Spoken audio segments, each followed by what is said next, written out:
میں آپ سب کو آج یہ اسلام آباد ماڈل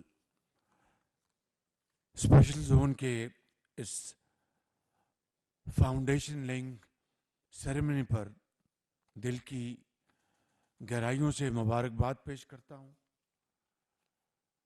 اور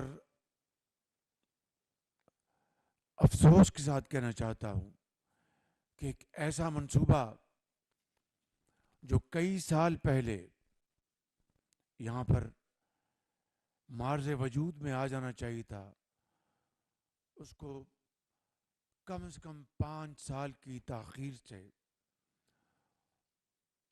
اس کا آغاز کیا جا رہا ہے۔ یہی نہیں، پورے پاکستان میں سی پیک کے تحت اسپیشل اکنامک زونز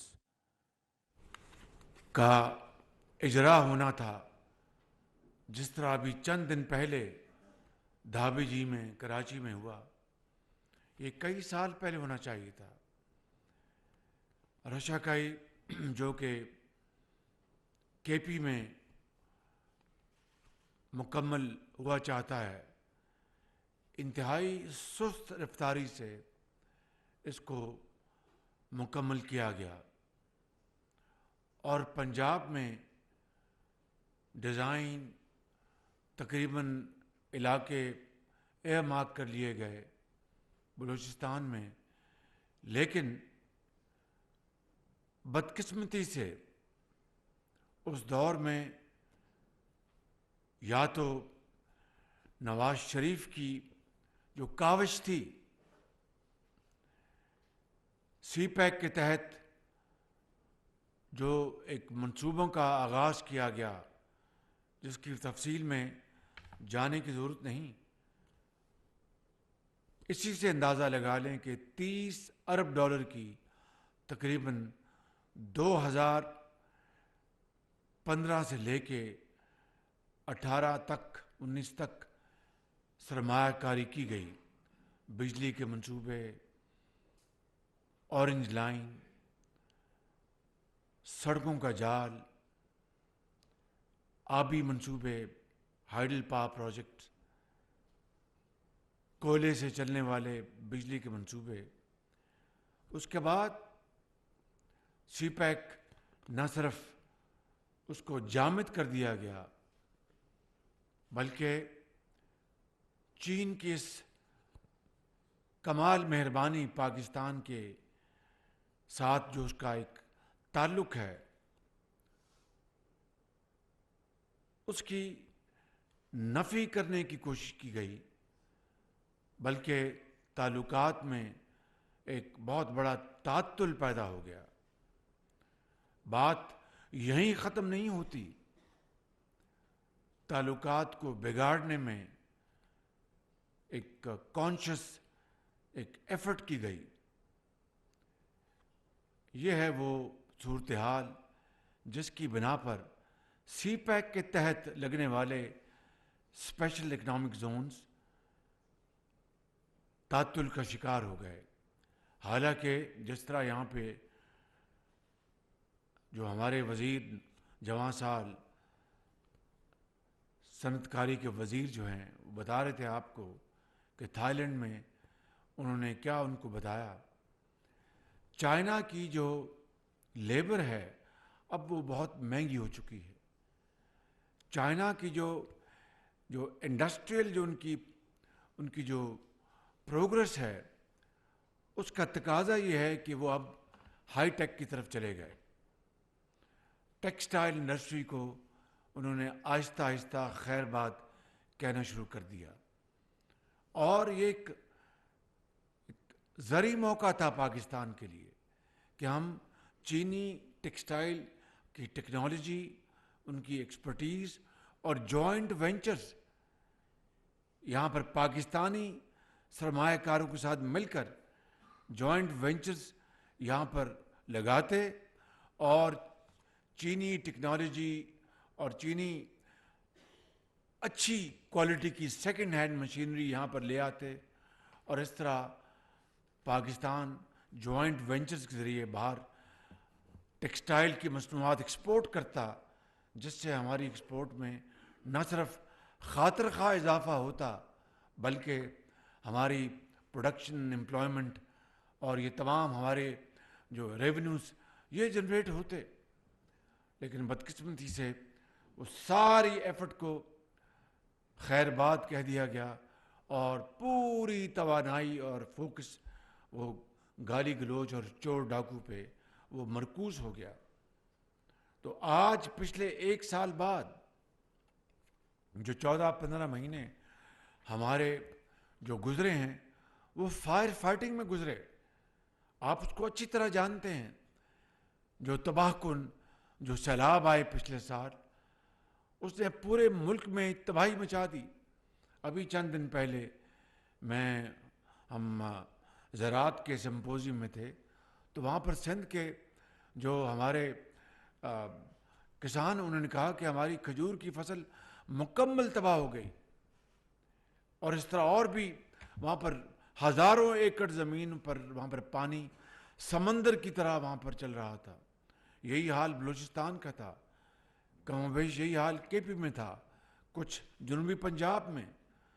تو اس آفت کو نپٹنے کے لیے ہمیں دن رات لگانا پڑا اور 100 ارب روپے وفاق نے بے نظیر انکم سپورٹ پروگرام کے ذریعے اور NDMA کے ذریعے 4 صوبوں میں ہم نے رقوم تقسیم کی.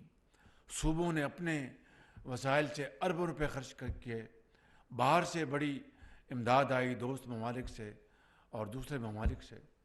پھر مہنگائی کا ایک طوفان تھا وہاں پہ یوکرین میں. جنگ ہونے کی بنا پر دنیا میں کموڈٹیز کی قیمتیں آسمانوں سے باتیں کرنے لگیں. اس سال بدقسمتی سے گندم کی پیداوار بہت کم ہوئی تھی. ہمیں لاکھوں ٹن گندم امپورٹ کرنے کے لیے اربوں ڈالر خرچ کرنے پڑے، جو کہ ہمارے پاس نہیں تھے. لیکن غذا کے اوپر تو آپ کمپرومائز نہیں کر سکتے. تیل امپورٹ کرنے کے لیے مہنگا 27 ارب ڈالر اس کے اوپر خرچ ہو گئے. اور کساد بازاری کے علاوہ جو دنیا میں ایک رجحان تھا ایک انفلیشن کا، وہ ہر جگہ اس نے تباہی مچائی تھی. اور جو ترقی پذیر ملک پاکستان کو تو ایک بہت بڑے چیلنج کا مقابلہ تھا اور IMF ہمارے سر پہ سوار تھا. اس کی تفصیل میں جائے بغیر پھر IMF سے ہمیں نیگوشیٹ کرنا پڑا. اور اللہ تعالیٰ کا بے پایاں فضل و کرم ہے کہ پوری حکومت کی مشترکہ کاوشوں سے، خاص طور پر وزیر خزانہ صاحب کی ٹیم کی کاوشوں سے اور منسٹر اکنامک افیئرس، وزیر خارجہ بلاول بھٹو اور ان تمام کی کاوشوں سے ہم پھر IMF سے ہم نے معاہدہ کیا. اور یہ ایک بنیاد بن گئی ہے کہ نہ صرف ڈیفالٹ کا خطرہ اب ختم ہو چکا، بلکہ اپنی جو ہماری اکانومی ہے اس کو ہم ریفارم کریں. اس میں جو ایک بوسیدہ سٹرکچر ہے اس کے اندر تبدیلیاں لے کے آئیں اور اس طرح صنعت و حرفت، کاروبار اور زراعت کو ہم ترقی دیں. اس کے لیے ہم نے باقاعدہ ایک جو منصوبہ بندی کی ہے وہ بڑی اہم ہے. وہ آج کے اس منصوبے کے حوالے سے انتہائی اہم ہے کہ SIFC جس کو میں عرف عام میں کہتا ہوں کہ معاشی اکانومی کو اس کو ریکور کرنے کے لیے، جو کہ بہت پیچھے چلی گئی ہے باقی ممالک کے مقابلے میں. اس میں زراعت سر فہرست ہے، معدنیات ہیں، انفارمیشن ٹیکنالوجی ہے اور آپ کی ایکسپورٹس ہیں.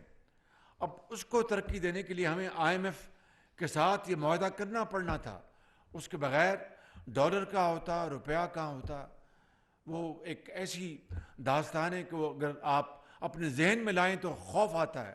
اللہ کا شکر ہے کہ پاکستان سے اب نکل گیا ہے. اب ہمیں مل کر جو اگلی حکومت آئے گی الیکشن کے نتیجے میں جو بھی آئے گی، ان کو ان خطوط پر دن رات کام کرنا پڑے گا. بجلی کس طرح سستی دینی ہے، یہ کوئی آسان کام نہیں ہے. بجلی چوری ہوتی ہے، لائن لاسز ہوتی ہیں، یہ محکمے کی زبردست خرابیاں ہیں، ٹرانسمیشن لاسز. اور اس کے بعد جو بل، اس کا بل بی کو چلا گیا، بی کا بل اے کو چلا گیا، اور وہاں پر میسو کرپشن ہوتی ہے. یہ خالی یہ بجلی کا محکمہ نہیں، آپ دیکھیں ہمارا جو اسٹیٹ جو انسٹیٹیوشنز ہیں جو نیشنلائزڈ ہوں یا خود حکومت نے خود لگائے پچھلے 40-50 سالوں میں، وہ تباہی کا ایک کھنڈرات کا سما پیش کر رہے ہیں. 600 ارب روپے سال کے پاکستان کے غریب قوم کے وہاں ڈوب جاتے ہیں. اسی طریقے سے آپ جو سرکولر ڈیٹ کو لے لیں، غریب آدمی کو، آج بھی میں میٹنگ کر کے آیا ہوں، ذرا غور فرمائیں میری بات کو، مہربانی میری آپ سے گزارش ہے کہ غور سے سن لیں کہ آج میں میٹنگ کر کے آیا ہوں، غریب آدمی کے اوپر میں بجلی کا بوجھ کس طرح اور ڈالوں؟ یہ اشراف، اور ظاہر ہے کہ جو کاروباری حضرات ہیں ان کے اوپر مزید بوجھ ڈالیں گے، ان کا ان کی جو ہے کمپٹیشن وہ متاثر ہوگی. یہ دنیا کے ساتھ کس طرح مقابلہ کر سکتے ہیں اپنی مصنوعات؟ تو یہ یعنی کوئی ایک آپشن لے لیں، اس میں بے پناہ چیلنجز ہیں، لیکن بہرحال ہم نے اس ملک کو آگے لے کے جانا ہے، پاکستان کو آگے بڑھانا ہے. IMF کی شرائط ہیں، ان کے اوپر ہم اب پابند ہیں. ماضی کی حکومت کی طرح ہم یہ فاش غلطی نہیں کریں گے کہ ہم معاہدہ کر کے اس کو توڑ دیں. اس معاہدے کی ہم نے پاسداری کرنی ہے. لہٰذا میں آپ کو آج اس مجلس میں یہ کہنا چاہتا ہوں کہ یہ چیلنجز ہیں، یہ مشکلات ہیں، لیکن کوئی مشکل نہیں رہتی اگر فیصلہ کر لیں کہ ہم نے پاکستان کو ترقی اور خوشحالی کے ہم نے دور میں داخل کرنا ہے. اس کے لیے ہمیں، جس طرح یہاں پر احسن اقبال صاحب نے کہا اور دوسرے آنریبل اسپیکرز نے بات کی، کہ ہمیں اپنے صفوں میں اتحاد پیدا کرنا ہوگا.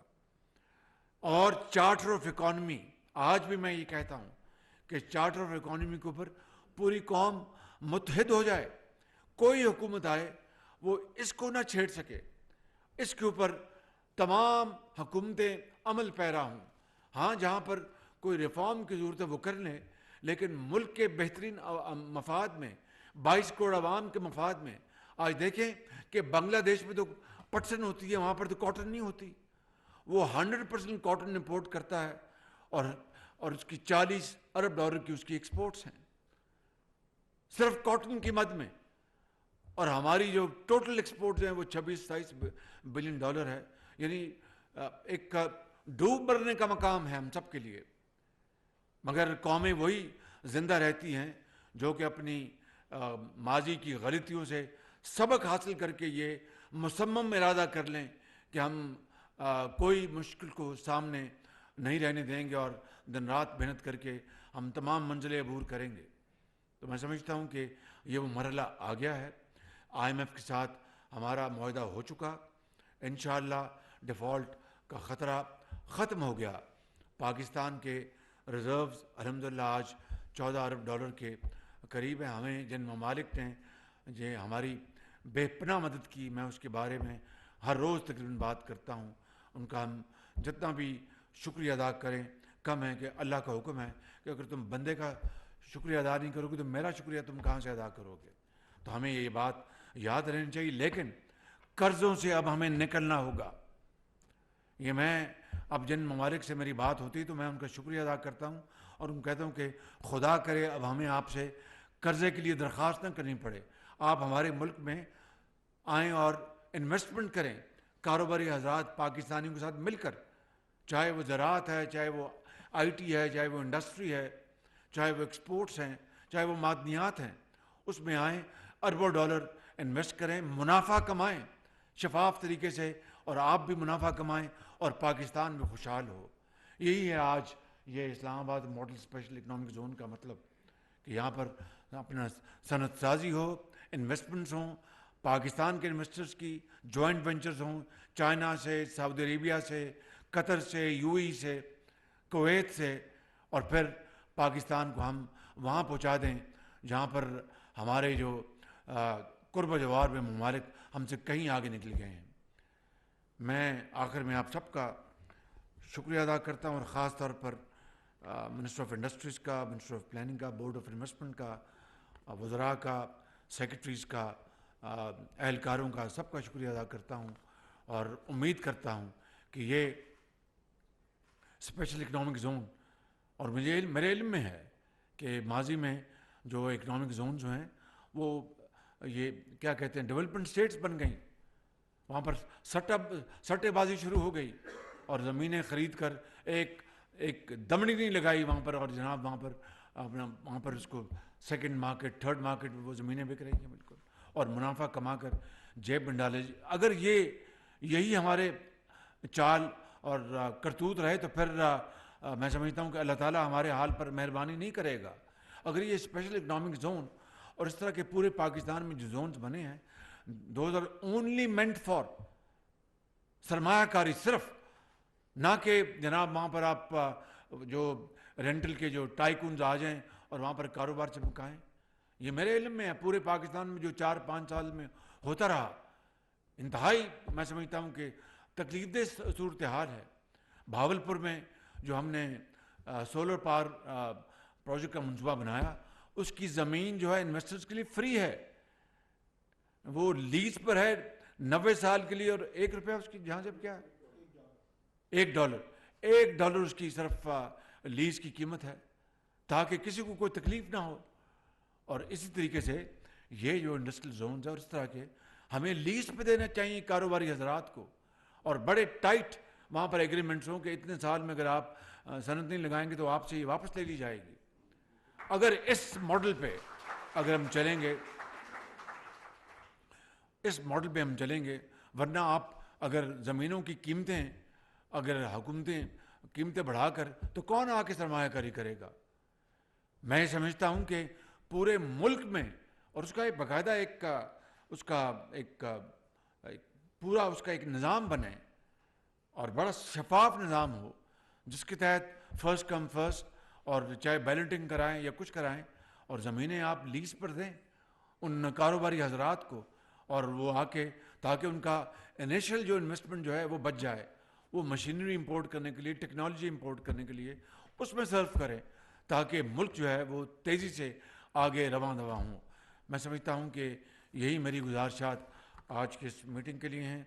آپ سب کو بہت مبارکباد، اور انشاءاللہ میرا ایمان ہے کہ پاکستان ضرور آگے بڑھے گا، اور جو ہمارے لیفٹ اینڈ رائٹ جو خاص طور پہ مشرق میں جو ہمسایہ ہے، اس کو ہم نے انشاءاللہ معاشی میدان میں شکست دینی، اور شکست فاش دینی ہے انشاءاللہ، ضرور دیں گے، لیکن تقاریر سے نہیں اور باتوں سے نہیں، عمل سے. آج عمل کا وقت آ گیا ہے. خدا کرے کہ ہماری انشاءاللہ اللہ تعالیٰ ہماری دعائیں قبول کرے، اور قرضوں سے جان چھوٹے، سرمایہ کاری ہو، اور پاکستان عظیم بنے. آپ سب کا شکریہ. پاکستان پائندہ باد.